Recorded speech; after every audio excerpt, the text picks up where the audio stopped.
Hello students, तो science vision classes में एक बार फिर से आप सभी का हार्दिक स्वागत है। तो इससे पहले इस लेक्चर नंबर 9 की पार्ट नंबर 1 के अंदर जो टॉपिक हम लेके चले इलेक्ट्रोस्टैटिक्स, उस पर बेस्ड हमने कुछ क्वेश्चंस को सॉल्यूशन किया था। अब उन्हीं पर बेस्ड और भी क्वेश्चन जो इस टॉपिक से बन सकते हैं, जो कि आने वाले नीट एग्जाम के लिए स्पेशली जो है मोस्ट इंपॉर्टेंट साबित होंगे, उन क्वेश्चन की ओर हम बढ़ते हैं। तो लास्ट लेक्चर के अंदर हमने इस क्वेश्चन नंबर इस 6 को हमने यहाँ पर अच्छे से देखा था, पूरी तरह से अंडरस्टैंड किया था। अब हम इससे आगे के जो क्वेश्चन है उसको इस वीडियो के अंदर हम वहाँ से शुरुआत करते हैं। तो नेक्स्ट हमारे पास जो है वो है क्वेश्चन नंबर 7। वो क्वेश्चन है, according to Gauss law of electrostatics, electric flux through a closed surface depends on. Gauss law के अकॉर्डिंग जो इलेक्ट्रिक फ्लक्स होता है, हम जानते हैं इलेक्ट्रिक फ्लक्स जो होता है गॉस लॉ में, वो होता है Q अपॉन एप्सिलॉन नॉट। अब उसके कॉन्सेप्ट पर बेस्ड ये क्वेश्चन है। हम इस क्वेश्चन का आंसर तो करेंगे ही साथ हम इसके जो जितने भी कॉन्सेप्ट है, जितने भी ऑप्शन गिवन है, उन सभी को भी अंडरस्टैंड करेंगे, ताकि आने वाले क्वेश्चन जब भी बनते हैं तो उन्हीं पैटर्न पर बेस्ड बनते हैं, इन्हीं कॉन्सेप्ट से बनते हैं। तो बचे हुए ऑप्शन भी हमारे लिए जो है नए क्वेश्चन को सॉल्व करने में हमारी हेल्प करते हैं। तो हमें सभी ऑप्शन को, जब हम सीख रहे हों, तो हमें सभी ऑप्शन को जो है अंडरस्टैंड करना चाहिए, अच्छे से समझना चाहिए, ताकि आने वाले और क्वेश्चंस को भी हम इजीली सॉल्व कर पाएँ। ऐसा एग्जाम में नहीं करना है कि हमें जब बिल्कुल परफेक्ट आंसर मिल जाए, क्योंकि वहाँ टाइमिंग का भी ध्यान रखना है, तो उसके अकॉर्डिंग ही हमें सॉल्व करना है। बाकी हम जब इसको सीखें तो हम हर चीज़ को सीखें, समझें, अच्छे से जानें, क्योंकि साइंस में, फिजिक्स के अंदर यही रोल होता है कि जितना अच्छे से हम चीज़ों को अंडरस्टैंड करते हैं, जितना अच्छे से हम चीज़ों को सीखते हैं, समझते हैं और जानते हैं, तो उन्हीं नॉलेज को हम अप्लाई करके क्वेश्चन को सॉल्व कर पाते हैं। क्योंकि एग्जाम में ऐसा नहीं होता कि एज इट इज़ हमने जो क्वेश्चन पढ़ा हो वो हमें मिल जाए, लेकिन जितनी क्वेश्चन हमने सॉल्व करे होते हैं, जितने कॉन्सेप्ट हमने पढ़े होते हैं, उसकी जो इन्फॉर्मेशन हमारे पास होती है, वो इन्फॉर्मेशन हमारी मदद करती है क्वेश्चन को सॉल्व करने में। तो जितनी ज़्यादा इन्फॉर्मेशन हम हासिल करते हैं क्वेश्चन के बारे में, जितने ज़्यादा क्वेश्चंस पर प्रैक्टिस करते हैं, जितनी ज़्यादा चीज़ें उनसे सीखते हैं, उतने ही हमारी हेल्प होती है क्वेश्चन सॉल्व करने में। तो चलिए हम इस क्वेश्चन को सॉल्व करते हैं। तो गॉस लॉ के अकॉर्डिंग जो फ्लक्स होता है वो फाई होता है Q अपॉन एप्सिलॉन नॉट। तो अब जो है वो किस पर डिपेंड करता है, वो हमें पूछा गया। तो एरिया ऑफ द सरफेस, तो उस सरफेस के एरिया पर डिपेंड करता है क्या, जबकि हम इस फॉर्मूले में देख रहे हैं एरिया कहीं पर भी नहीं आ रहा है। तो यहाँ पर जो फ्लक्स है वो इसके एरिया पर डिपेंड नहीं करता है। पर अगर हम यहाँ पर देखें कि भाई, अगर एक डायग्राम बना के देखते हैं कि एक हमारे पास स्फीयर है और यहाँ पर हमारे पास कोई दूसरा स्फीयर है, हम देख रहे हैं दोनों का जो एरिया है वो अलग अलग है।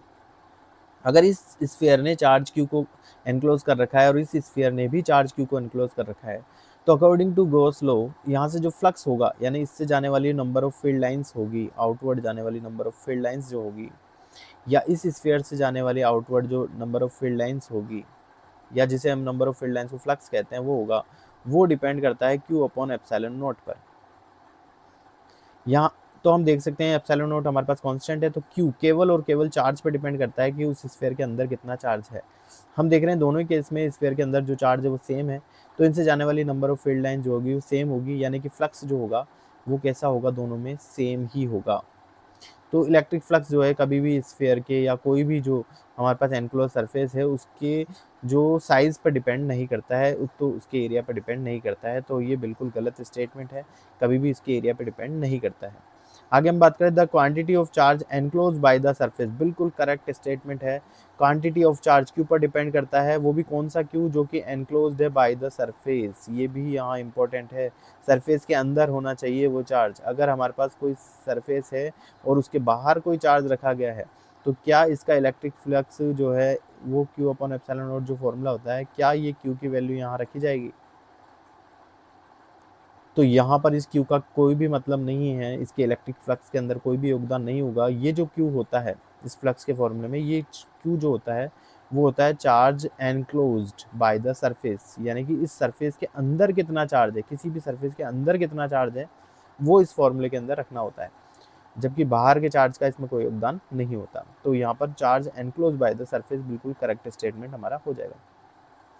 आगे का ऑप्शन सी देखें, तो वो है the shape of the surface. क्या सरफेस के शेप पर डिपेंड करता है? अगर कोई क्यू चार्ज किसी स्क्वायर के अंदर रखा हो, या क्यू चार्ज किसी स्फेयर के अंदर रखा हो, या क्यू चार्ज किसी रेक्टेंगल के अंदर रखा हो, या क्यू चार्ज ही किसी भी एकदम रैंडम शेप इसके बीच में रखा हो, तो भी जो फ्लक्स होता है वो क्यू अपॉन एप्सिलॉन, क्योंकि उसे केवल इससे मतलब है कि जो क्लोज सरफेस है उसके अंदर कितना चार्ज है, ना कि उसके शेप से। शेप कैसा भी हो, फ्लक्स की जो वैल्यू है वो हमेशा क्यू अपॉन एप्सिलॉन नॉट ही होगी। तो शेप पर भी डिपेंड नहीं करता है, एरिया पर डिपेंड नहीं करता है, साइज पे डिपेंड नहीं करता है। तो ये भी हमारा गलत स्टेटमेंट हो जाएगा। आगे हम देखें ऑप्शन नंबर डी, तो वह the volume enclose by the surface. क्या वॉल्यूम पर डिपेंड करता है? तो बिल्कुल नहीं। देख सकते हैं हम फर्स्ट एग्जांपल में इसका और इसका वॉल्यूम अलग अलग है, लेकिन फिर भी जो फ्लक्स है वो तो सेम ही है, तो वॉल्यूम पर भी डिपेंड नहीं करता है। तो हम देखें इस तरह से जो फ्लक्स होता है वो कभी भी वॉल्यूम पर या इसके शेप पर या इसके साइज पर या इसके एरिया पर, इन सब पर डिपेंड नहीं करता है। सीधी सी बात हम ध्यान रखें, फ्लक्स जो होता है केवल केवल चार्ज पे डिपेंड करता है, वो भी कौन सा चार्ज? जो कि एनक्लोज होगा सरफेस से। तो इस तरह से ऑप्शन जो बी है वो हमारा यहाँ पर बिल्कुल करेक्ट ऑप्शन हो जाएगा। बढ़ते हैं हम अब नेक्स्ट क्वेश्चन की ओर। तो नेक्स्ट है हमारे पास क्वेश्चन नंबर 8। वो क्वेश्चन है ए चार्ज कैपिटल क्यू माइक्रोकुलाम। तो हमें एक चार्ज है जो capital Q microcoulomb is placed at the centre of A cube, जो किसी क्यूब के सेंटर पर प्लेस्ड है। अगर हमारे पास इस तरह से कोई क्यूब है तो उस क्यूब के सेंटर में जो है ये चार्ज प्लेस्ड है। इस क्यूब के सेंटर में जो है ये चार्ज प्लेस्ड है, कैपिटल क्यू माइक्रोकुलाम का ये चार्ज जो है प्लेस्ड है। The flux coming out from any one of its face. इसके किसी भी एक फेस से जो फ्लक्स होगा आउटवर्ड वो कितना होगा? किसी भी एक फ्लक्स की फेज की अगर हम बात करें, अगर हम बात इस वाले फेज की करें, इस वाले फेज की, तो इस फेज से जो आउटवर्ड फ्लक्स होगा वो हमें कैलकुलेट करना है। आउटवर्ड फ्लक्स जो होगा वो हमें कैलकुलेट करना है। हम जानते हैं कि जो फ्लक्स होता है bye the definition of flux वो होती है क्यू अपॉन एप्सिलॉन नॉट। तो क्यू जो चार्ज है वो हमें गिवन है कैपिटल क्यू माइक्रो कुलाम यानी 10⁻⁻⁶ कुलाम अपॉन एप्सिलॉन नॉट। तो ये टोटल फ्लक्स हो जाएगा जो कि इस चार्ज द्वारा जनरेट होगा और इस पूरे क्यूब से जो है आउटवर्ड जाएगा। अब हमें पता है क्यूब के अंदर जो टोटल जो साइड्स हैं, टोटल जो फेज हैं वो 6 होते हैं। तो अगर हम इसके ईच फेज से निकलने वाला फ्लक्स या ईच फेज से जो कमिंग आउट फ्लक्स अगर हम निकालें, ईच फेज से निकालें तो फ्लक्स की वैल्यू जो हो जाएगी वो 1/6 टाइम्स हो जाएगी। तो सिंपली हमारे पास जो है वो आ जाएगा -6 अपॉन एप्सिलॉन नॉट। तो इस तरह से जो हमारा ऑप्शन डी है वो यहाँ पर करेक्ट हो जाएगा। तो इस तरह से अगर हमें यहाँ पर क्यूब के बजाय अगर और कोई शेप भी दे दिया जाए तो उससे निकलने वाला जब फ्लक्स हमें पूछा जाए तो फ्लक्स की वैल्यू तो क्यू अपॉन एप्सिलॉन नॉट से ये ही होगी, लेकिन उसके कितने फेज हैं, क्योंकि यहाँ पर जो फ्लक्स है वो कुछ फ्लक्स इसके इस फेज से भी निकलेगा, कुछ फ्लक्स इस फेज से निकलेगा, कुछ अप वाले से निकलेगा, कुछ डाउन वाले से निकलेगा, कुछ फ्रंट वाले से निकलेगा, कुछ बैक वाले से निकलेगा। तो टोटल जो फ्लक्स है वो डिवाइड हो जाएगा 6 पार्ट के अंदर। तो ईच फेज से जब हम निकालेंगे तो वो 1/6 टाइम्स हो जाएगा। तो 1/6 टाइम्स कर देंगे तो ये हमारा आंसर हो जाएगा। ध्यान रहे ऑप्शन ए के अंदर कंफ्यूज करने के लिए इसी बात को, ये जो हमारा आंसर है वो फ्लक्स का आंसर दे रखा है। ऑप्शन ए जो है टोटल फ्लक्स हो जाएगा इस क्यूब से पास होने वाला, जबकि इसकी ईच फेज से पास होने वाला जो फ्लक्स हो वो होगा ऑप्शन नंबर डी।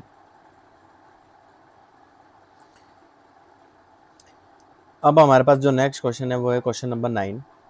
वो है an electric dipole is placed eight an angle of 30 degree. किसी डायपोल को जो है 30 डिग्री पर रखा गया है with an electric field of intensity this. इस इलेक्ट्रिक फील्ड से, किसी इलेक्ट्रिक फील्ड के अंदर अगर कोई इलेक्ट्रिक फील्ड ई है उसमें इस डायपोल को जो है इस तरह से रखा गया है, -q + q जो चार्ज है, तो ये जो 30 डिग्री पर इलेक्ट्रिक फील्ड से रखा गया है। हमें यहाँ पर एंगल गिवन है 30 डिग्री। इलेक्ट्रिक फील्ड की इंटेंसिटी जो है ई वो गिवन है 2 × 10⁵ न्यूटन पर कूलम।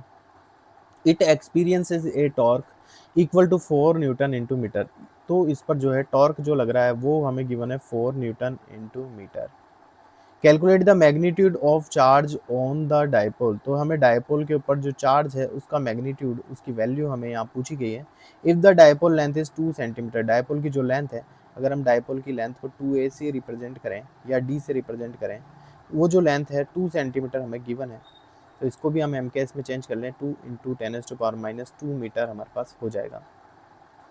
तो हमसे यहाँ पर जो है डायपोल का जो चार्ज है वो हमसे पूछा गया है, तो हम चार्ज की वैल्यू निकालेंगे। हमें यहाँ पर हम देख रहे हैं कि क्वेश्चन में हमें जो टॉर्क है वो हमें यहाँ गिवन है, तो by the definition of torque we know that torque is equal to होता है पी ई साइन थीटा, कि जब किसी इलेक्ट्रिक फील्ड ई के अंदर किसी डायपोल को रखा जाता है तो हम टॉर्क के फॉर्मूले से जानते हैं उस पर जो टॉर्क लगता है वो होता है पी ई साइन थीटा। तो हम यहाँ सिंपली इसकी वैल्यू रख दें, टॉर्क की वैल्यू में गिवन है 4 × पी जो कि डायपोल मूवमेंट है वो होता है Q × 2a, तो इसको रखें Q, यानी कि इस पर चार्ज है वो, इंटू 2a जो डिस्टेंस होती है दोनों चार्ज के बीच में, तो वो हमें गिवन है 2 सेंटीमीटर या 2 × 10⁻⁻2 मीटर। ई की वैल्यू रख दें, ई इलेक्ट्रिक फील्ड है वो है 2 × 10⁵ साइन थीटा, थीटा की वैल्यू में 30 गिवन है, तो हम यहाँ से वैल्यू रख दें। तो यहाँ से जब हम चार्ज Q की वैल्यू निकालेंगे तो हमारे पास आ जाएगी साइन 30 की वैल्यू हम यहाँ जब पुट करेंगे तो वो होती है 1/2, तो यहाँ 2 से 2 कैंसिल हो जाएगा, तो हमारे पास जो है वो आ जाएगा 4 = Q × 2 × 10⁵ -2 यानी कि 3। तो Q की जो वैल्यू निकालेंगे तो वो आ जाएगी 4/2 × 10⁻3, तो ये 2 से 2 टाइम्स जाएगा, तो 2 × 10⁻³ कूलाम, ये चार्ज की वैल्यू आ जाएगी सिंपली। तो हम Q को जो है ये हो जाएगा, जिसे हम लिख सकते हैं 2 मिली कूलाम 10⁻³ मिली, तो ये हमारे पास आ जाएगा 2 मिली कूलाम। तो इस तरह से जो ऑप्शन सी है वो हमारा यहाँ पर बिल्कुल करेक्ट ऑप्शन हो जाएगा। बढ़ते हैं हम नेक्स्ट क्वेश्चन की ओर। तो नेक्स्ट हमारे पास जो क्वेश्चन नंबर 10 है वो है if integration of any closed surface S E dot D S is equal to 0। हम जानते हैं ये जो है फ्लक्स की डेफिनेशन है, फ्लक्स का फॉर्मूला है, फ्लक्स फाई को हम इस तरह से लिख सकते हैं, integration of any closed surface S E dot D S. इसकी वैल्यू हमें 0 गिवन है, यानी कि फ्लक्स की जो वैल्यू है वो 0 यहाँ पर गिवन है। अब हमें यहाँ पर स्टेटमेंट जो है 4 दिए गए हैं, उनके अकॉर्डिंग हमें यहाँ आंसर को चूज़ करना है, सही स्टेटमेंट को चूज़ करना है। तो फर्स्ट है the magnitude of electric field on the surface is constant. Surface पर जो इलेक्ट्रिक फील्ड है उसकी वैल्यू जो है कांस्टेंट है। ऐसा इस वजह से हो रहा है कि भाई इस वजह से ये जो है 0 हो रहा है, तो ये कहीं भी रिक्वायर कंडीशन नहीं है कि ई की वैल्यू यहाँ पर कांस्टेंट है या वेरिएबल है या फिर ई की वैल्यू जो है यूनिफॉर्म है, इस वजह से ऐसा हो रहा है। यहाँ पर फ्लक्स की वैल्यू 0 होने का जो रीज़न है वो ये नहीं है। फ्लक्स 0 है वो तभी होगा जब किसी भी क्लोज सरफेस के इनसाइड जो है टोटल एनक्लोज चार्ज जो होता है वो या तो 0 हो या फिर जो सारे चार्ज हैं वो आउटवर्ड ही हो, तो इनसाइड ऑटोमेटिक ही चार्ज 0 हो जाएगा। और इनसाइड अगर चार्ज भी है तो जितने पॉजिटिव हैं उतने ही नेगेटिव हो ताकि नेट चार्ज 0 हो, उस केस में ऐसा होता है। इलेक्ट्रिक फील्ड का यूनिफॉर्म या कांस्टेंट होना सरफेस पर इसका सही रीज़न नहीं है, तो ये ऑप्शन हमारा गलत हो जाएगा। ऑप्शन बी है all the charges must necessarily be inside the surface, ये तो बिल्कुल ही अपोजिट ऑप्शन है। अगर सारे चार्ज सरफेस के इनसाइड ही होते तो इसके अंदर कुछ ना कुछ एनक्लोज चार्ज हो सकता था, तो उसकी वजह से ये 0 होता। तो अगर एनक्लोज चार्ज होता तो ये 0 नहीं होता, जबकि अगर इसके इनसाइड अगर इससे जाने वाला फ्लक्स 0 हमें गिवन है, इस क्वेश्चन में 0 हमें गिवन है, इसका मतलब इनसाइड से चार्ज 0 ही है, तो ये तो बिल्कुल नहीं हो सकता। हम सी की बात करें, the electric field inside the surface is necessarily uniform, कि सरफेस के अंदर इनसाइड जो इलेक्ट्रिक फील्ड है वो यूनिफॉर्म होना चाहिए, नेसेसरीली हमेशा जो है यूनिफॉर्म होना चाहिए। तो ये भी कोई रिक्वायर कंडीशन नहीं है, ये यूनिफॉर्म हो या नहीं हो, ये अगर अलग अलग भी होगा इलेक्ट्रिक फील्ड की वैल्यू, वैसे तो कंडक्टर के अंदर तो 0 होता है, तो भी जो फ्लक्स का 0 होने के पीछे ये रीज़न नहीं है। फ्लक्स की जो रीज़न है वो क्योंकि फ्लक्स का जो फॉर्मूला है उसमें Q/ε0 या इंटीग्रेशन E डॉट ds हमारे पास आता है, ये ई जो है केवल यहाँ बैलेंस करने का काम करता है, इसका यूनिफॉर्म और कांस्टेंट होना रिक्वायर कंडीशन नहीं है, तो ये भी ऑप्शन हमारा गलत हो जाएगा। ऑप्शन डी को देखें, the number of flux line entering the surface must be equal to the number of flux line leaving it. बिल्कुल सही सही स्टेटमेंट यहाँ पर है, जितने किसी सरफेस को जितनी number of field lines enter हो रही है, अगर उतनी ही फील्ड लाइन यहाँ से एग्जिट हो रही है, तो इसका जो नेट फ्लक्स होता है वो जीरो होता है, या हम कहें कि ई डॉट डी एस जो होता है वो हमेशा जीरो होता है। तो ये बिल्कुल करेक्ट स्टेटमेंट है, ऑप्शन नंबर डी यहाँ पर करेक्ट हो जाएगा। ऐसा उस केस में होता है जब चार्ज जो है इसके बाहर होते हैं, तो उससे फील्ड लाइन आउट इस तरह से जाएगी, तो जितनी इस पर एंटर होगी उतनी एग्जिट होगी, तो यहाँ पर जो नेट फ्लक्स है यूनिफॉर्म इलेक्ट्रिक फील्ड के अंदर, यहाँ जो नेट फ्लक्स है वो हमारे पास जीरो यहाँ पर निकल करके आ जाएगा। तो ऑप्शन जो डी है वो हमारा बिल्कुल करेक्ट हो जाएगा। तो नेक्स्ट हमारे पास क्वेश्चन है, क्वेश्चन नंबर 11। क्वेश्चन है, an electric dipole is placed at as shown in the figure. तो ये इलेक्ट्रिक डायपोल है, इस तरह से ये प्लेस्ड है। The electric potential in V 10⁻² volt की टर्म्स में हमको जो है पोटेंशियल निकालना है। इस टर्म में electric potential at point P, इस पॉइंट पी पर जो है हमको पोटेंशियल यहाँ पर फाइंड आउट करना है, जो कि इस डायपोल के एक्सिस पर रखा गया है। इस पर हमें पोटेंशियल फाइंड आउट करना है। देखिए स्टूडेंट्स, इसमें क्या है कि ये जो डायपोल है, डायपोल के दोनों चार्ज के बीच में जो डिस्टेंस है वो हमें 3 और 3 यहाँ पर 6 सेंटीमीटर गिवन है। तो इस तरह से डायपोल के जो दोनों चार्ज के बीच में डिस्टेंस हम जो 2a कंसीडर करते हैं वो हमें यहाँ 6 सेंटीमीटर गिवन है, जबकि इसके सेंटर से जिस डिस्टेंस पर हमसे पोटेंशियल पूछा गया है वो 5 सेंटीमीटर है। हम देख रहे हैं दोनों जो डिस्टेंस है वो लगभग लगभग बराबर है, जबकि डायपोल के लिए हमने उसके एक्सियल पॉइंट पर जो पोटेंशियल का फॉर्मूला देखा था वो था के P cos theta upon R square, या एक्सिस के लिए हम इसको कोस थीटा 1 हो जाएगा थीटा 0 होने के कारण, तो के पी अपॉन आर स्क्वायर भी हम यहाँ लिख सकते हैं।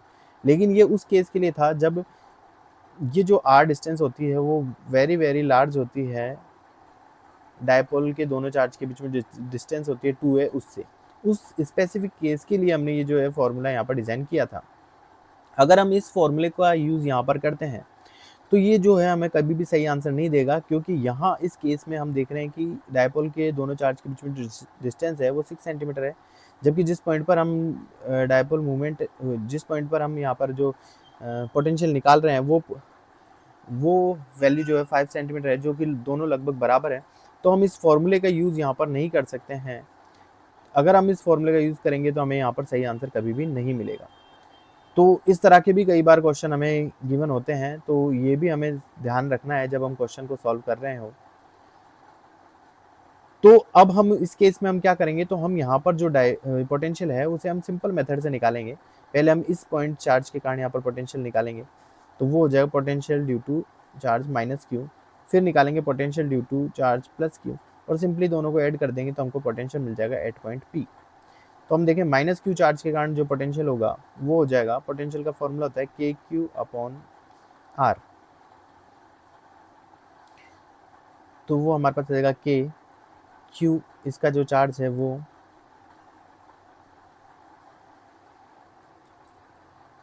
तो के क्यू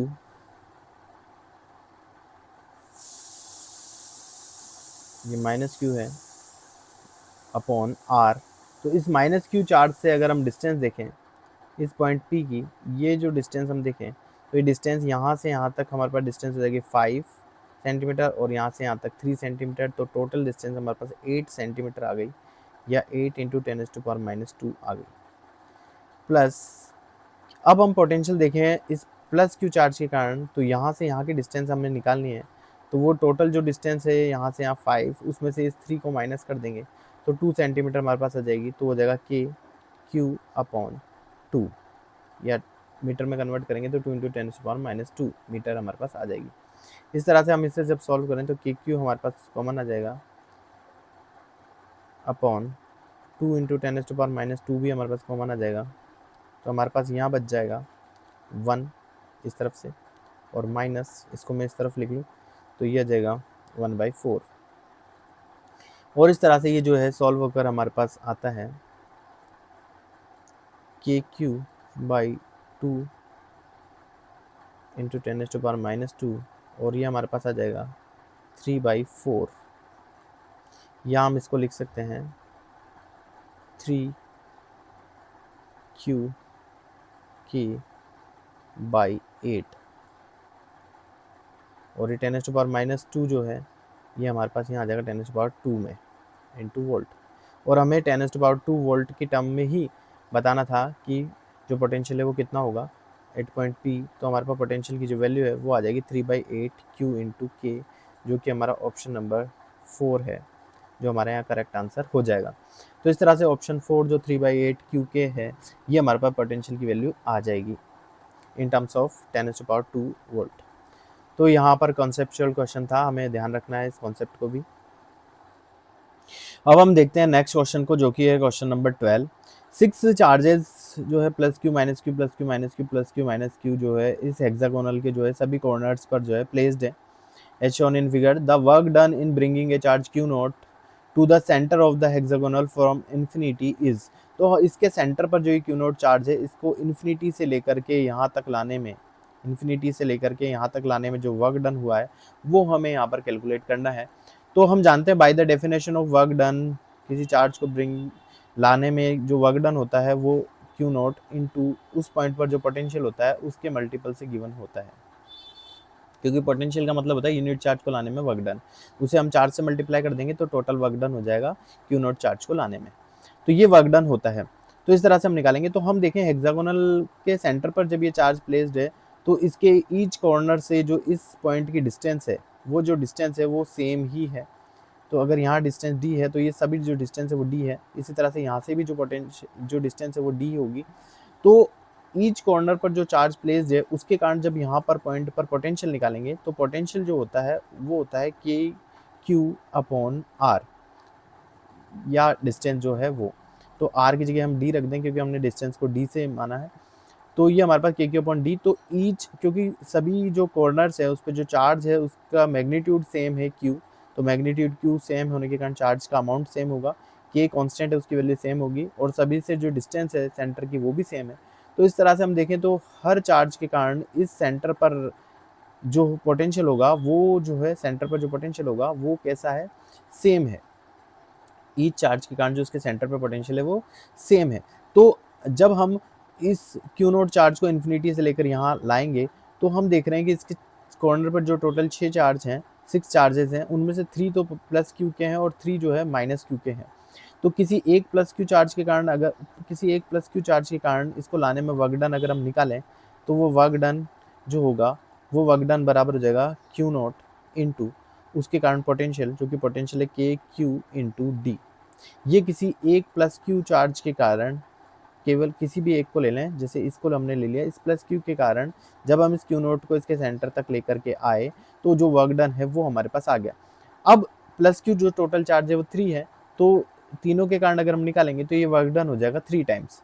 इसी तरह से अगर हम वर्क डन निकालें माइनस क्यू चार्ज जब यहाँ पर रखे हैं तो माइनस क्यू चार्ज क्या इफेक्ट करेंगे, कितना फोर्स लगाएंगे, तो उसके अगेंस्ट हमें वर्क डन करना पड़ेगा। तो वो वर्क डन कितना होगा, तो क्यू नॉट के चार्ज को लाने में तो वो हो जाएगा क्यू नॉट इंटू के माइनस क्यू अपॉन डी। ये किसी एक माइनस क्यू चार्ज के कारण है, तो हमें पता है यहाँ टोटल 3 माइनस क्यू चार्ज रखें तो टोटल वर्क डन हो जाएगा इतना। तो इस तरह से अगर हम नेट वर्क डन निकालें तो वो सिंपली इनको ऐड कर देंगे, 3 प्लस क्यू वाले 3 माइनस क्यू वाले। तो हम देखें दोनों ही सेम है, केवल साइन जो है एक नेगेटिव का लगा हुआ है। तो दोनों को जब हम सॉल्व करेंगे तो इस तरह से हमारे पास 0 आंसर यहाँ आ जाएगा। तो यहाँ पर जो नेट जो वर्क डन है वो नेट वर्क डन हमारे पास 0 निकल करके आ जाएगा। तो ऑप्शन बी हमारा जो है यहाँ पर करेक्ट आंसर हो जाएगा। तो नेक्स्ट जो हमारे पास क्वेश्चन है वो है क्वेश्चन नंबर 13। वो है the angle between the electric field lines of force and equipotential surface. तो इक्विपोटेंशियल सरफेस और इलेक्ट्रिक फील्ड लाइंस जो होती है उसके बीच में जो एंगल है वो हमेशा कितना होता है। तो हम देखें कि अगर हमारे पास अगर कोई चार्ज क्यू है तो इसके चारों ओर अगर हम इक्विपोटेंशियल सरफेस ड्रॉ करें तो वो स्फेरिकल होता है इस तरह का, और भी हम इक्विपोटेंशियल सरफेस ड्रॉ करें तो वो स्फेरिकल होंगे इस तरह के। तो अगर हम यहाँ देखें तो यहाँ पर इक्विपोटेंशियल जो सरफेस है वो इस तरफ है, और यहाँ पर कहीं पर भी हम इलेक्ट्रिक फील्ड निकालें तो उसकी डायरेक्शन जो है ये होगी। तो इस पर्टिकुलर पॉइंट पर इलेक्ट्रिक फील्ड की डायरेक्शन ये है, जबकि इक्विपोटेंशियल सरफेस जो है इस तरह से है, टेंजेंट की डायरेक्शन में है। तो दोनों के बीच में जो एंगल है वो 90 डिग्री है।